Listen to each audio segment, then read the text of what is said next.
Salut mon frère, salut ma sœur. Aujourd'hui, on va regarder ensemble comment jeûner pour plaire à Dieu. Mais avant, je te dis bienvenue sur la chaîne Jésus est seul Seigneur. Si tu aimes prier, si tu aimes la parole de Dieu, et si tu veux participer à faire le travail de Dieu avec nous, alors laisse un j'aime, partage la vidéo avec d'autres personnes. Si tu es nouveau, abonne-toi à la chaîne et active la cloche de notification pour ne pas rater aucune vidéo. Comment jeûner pour plaire à Dieu? Le jeûne est très important dans la vie chrétienne. Et c'est Dieu qui avait ordonné au peuple juif de le faire pour obtenir des faveurs de sa part. Mais la façon dont on fait le jeûne est différente, surtout dans notre époque, à cause de différentes religions, de différentes doctrines. Il y a des personnes qui ne mangent pas, mais qui ne prient pas.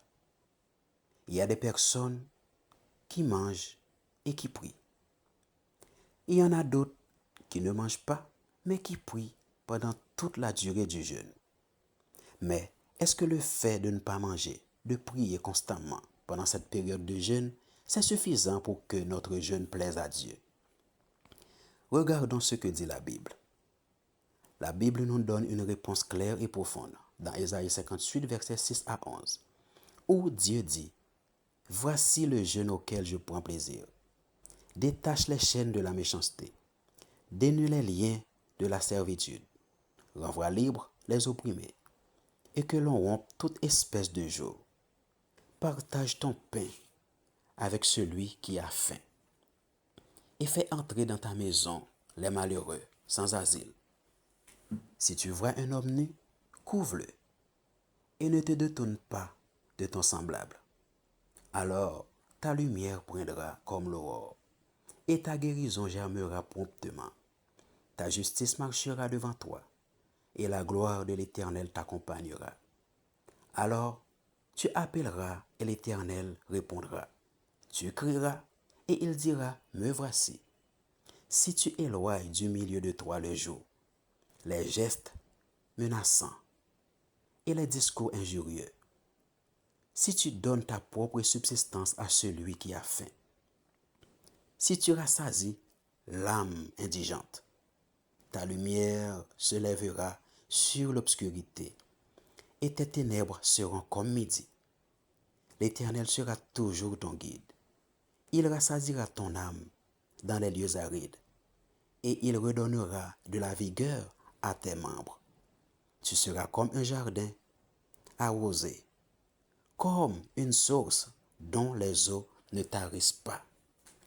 Mon frère, ma sœur, j'espère que tu as bien entendu et bien compris comment tu dois te comporter pour que ton jeûne plaise à l'Éternel.